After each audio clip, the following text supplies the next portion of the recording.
While Tesla is busy chasing luxury headlines and Toyota keeps telling us hybrids are the future, an 82-year-old grandmother in rural Hiroshima just flipped the script on the entire EV industry. And no, she didn't buy a Tesla or a Prius. She bought a $7,000 electric car that's smaller than a golf cart that, in her own words, completely transformed her life. We're talking about the Miata from Kilogram Motors in Japan. A tiny one-seater that's becoming Japan's quiet transportation revolution. This isn't just some cute budget car. This is about freedom, dignity, and independence in places big corporations forgot. But how did a glorified scooter outsell the world's biggest automaker? Music, the hidden crisis driving Japan's EV revolution. The Maybot isn't just outselling Toyota. It's pulling back the curtain on a transportation crisis that's been quietly devastating rural Japan. To really understand how a $7,000 one-seater EV is shaking the industry, you have to leave the neon lights of Tokyo and head out to the forgotten countryside. And what you'll find there is something the big automakers would rather you didn't see. Japan's rural bus networks are vanishing. According to the World Economic Forum, over 85% of regional transport operators are losing money. They can't even afford to keep buses running quietly. Routes that served villages for generations are shutting down. No press conference, no national debate, just one more community cut off from the world. Now picture this. You're 75, living in the hills of Yamaguchi. Your legs don't carry you like they used to. And your local bus route just vanished. No taxis, no trains. Suddenly, you're stranded. And with a third of Japan's population heading into old age by 2050, this isn't rare. In rural areas, it's already happening. But wait, aren't there programs to fix this? Well, technically, yes. Japan's mobility as a service projects promise tech-driven transport, but those programs barely touch the countryside. They focus on city centers while villages are left behind, cut off from the basics of modern life. And that is where the Miata comes in. It doesn't appear in big dealerships. It shows up in village driveways. Over 95% of pre-orders come from rural homes. Why? Because the Miata solves something public transport forgot. Personal freedom. No complicated license. Just plug it into a regular outlet and go. Small enough for narrow village streets. Cheap enough for regular people. This isn't about selling cars. It's about survival. While Tesla adds luxury gimmicks and Toyota clings to hybrids, the Maybot quietly restored dignity to forgotten communities. And that's the question hanging over the entire industry. Now, what if the future isn't about fixing the system, but about finally building something useful? Meet the Miata, Japan's accidental social revolution. Kilogram Motors CEO, Kazunori Kusuninoi, didn't set out to fix Japan's rural crisis. He wasn't chasing some big political agenda. All he wanted was to answer a simple question. Why are Japanese cars so massive when the streets they drive on clearly aren't? But in solving this small problem, he accidentally launched something far bigger.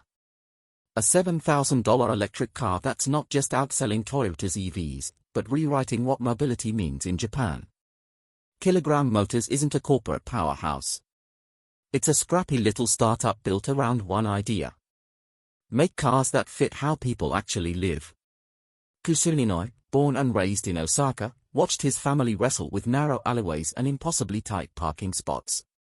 Nobody was asking for faster sports cars or premium sedans. People just wanted something cheap, compact, and simple to maintain. That's where the Maybot was born. And the car itself, well, it's nothing like what the big names are pushing. This isn't about blistering speed or record-shattering range. The Maybot is designed for real life. It's 2.5 m long, practically the size of a golf cart. It runs on a 7.68 kWh lithium iron phosphate battery. Translation, you can plug it into a regular home socket, charge it in 5 hours, and get 100 kilometers of range. Enough for groceries, errands, or visiting friends without ever stressing about range anxiety. But here's where it flips the script. Kilogram Motors didn't build this for flashy Tokyo commuters. They built it for Japan's countryside, the rear cargo space. That's not for shopping bags. It's specifically designed to hold 2 full kerosene tanks because people in remote towns still haul heating fuel. Every detail is built around real needs, not city marketing. And then there's the headline feature, just 1 seat. Sounds like a downgrade, right? Not really. Kyushu Ninoy saw the data. In more than 80% of trips, drivers are alone. Those extra seats just wasted space, money and fuel. So Kilogram Motors cut them out, made the car even cheaper, and designed it around how people actually drive. That's why the Miat feels like a freedom machine. It's not replacing your family car. It's replacing 80% of your trips. It puts mobility in reach for people who had none. Elderly villagers stranded by failing bus routes suddenly have independence. Young urbanites drowning in debt finally have an affordable escape. And by skipping expensive cobalt and nickel, sticking to LFP batteries, and keeping things simple, Kilogram Motors held the starting price around $7,000. No government subsidies needed. But the real plot twist is that Kilogram Motors never expected who would actually show up to buy these tiny EVs. And when the orders rolled in, it shocked everyone. The unexpected buyers reshaping Japan's EV market. When the first batch of Maybach started rolling out, the team at Kilogram Motors was expecting your typical first-time car buyers. Maybe some city commuters looking for a quirky backup ride. But then they looked at the data and it surprised them. Over 95% of Maybach buyers already owned at least one car. Let that sink in. People weren't replacing their car. They were adding a second vehicle. And not just any vehicle. A one-seater with a top speed slower than a pizza delivery scooter. So, what was going on? Let's break it down. This wasn't Tokyo office workers trying to skip the morning train crush. It was rural homeowners putting in pre-orders. People who already had a minivan, maybe a K-truck parked outside, were signing up for the Maybach in record numbers. This wasn't about upgrading. It was about covering the last mile. Think about it. If you're 70 or 80 years old and the nearest bus stop just got shut down, you're not driving your big car into town every time you need milk, you need something small, safe, and simple. And that's exactly what the Miat became. This wasn't just a trend. It was a quiet market flip. In Japan, K-cars have always been the go-to for cheap, efficient driving. But even K-cars are getting bigger and more complicated with more features that frankly many rural folks don't care about. There are license requirements, mandatory inspections, and rising maintenance costs. And the Maybach just skipped all of that. No shaken inspection, cheaper insurance, and no need for special garages. You plug it in at home and go. That's why so many seniors, especially women in their 70s and 80s, started pre-ordering it. It wasn't just a car. It was freedom in a box. And the numbers prove it. By mid-2025, Kilogram Motors had racked up over 2,250 pre-orders. For context, Toyota only managed 2,000 electric vehicle sales in all of 2024. A tiny company with a niche product had outsold the country's automotive titan, and barely anyone in the mainstream media even noticed except for local governments, because they definitely noticed. In towns across Japan, municipal offices started eyeing the Maybach not as a car for residents but as a service tool.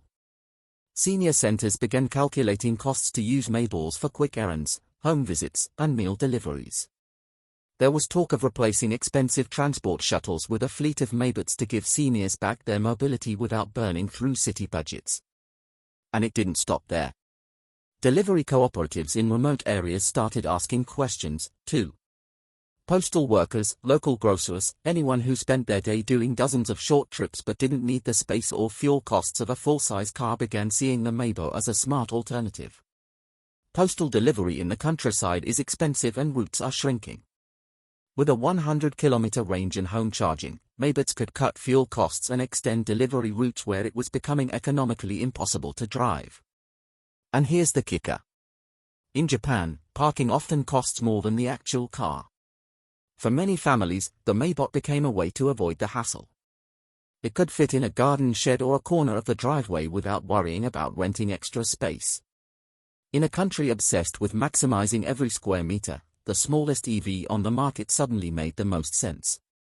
So, the question wasn't why would someone buy a car they can only use, but why would they waste time, money, and space on a car they don't need most of the time? How might bypasses Japan's broken system? Let me tell you something most people don't realize. The Maybot isn't just a quirky little EV zipping through narrow countryside lanes. It's actually gaming Japan's entire transportation system through a brilliant legal backdoor. And no, this isn't some grey market loophole. This is baked into Japan's own regulations. Now, here's the wild part. In Japan, K-cars have always been the affordable mobility option. But even those come with strings attached. Insurance costs, shaken vehicle inspections, parking fees, and licensing hurdles that have only gotten stricter as the population ages. So, what did Kilogram Motors do? They looked at the rules, and instead of fighting them, they played smarter. The Maybot is classified as a low-speed vehicle with a maximum speed of under 60 km/h. That one decision means owners skip some of the biggest money drains that come with owning a car in Japan. And the impact, it's massive. Vehicles like the Maybot don't require expensive designated parking spots in most regions. Yes, in a country where monthly parking can cost more than your rent, owning a vehicle you can literally park in your shed is a game changer. Municipal governments are taking notes, too. They are calculating the costs of replacing large, underused transport fleets with nimble Maybots that don't need specialized drivers, costly fuel, or constant maintenance. Senior service teams are looking at ways to use these tiny EVs for food deliveries, medication drop-offs, and wellness visits at a fraction of current operating costs. And just when you think this couldn't get more David versus Goliath, we have to talk about Japan's failed tech experiments.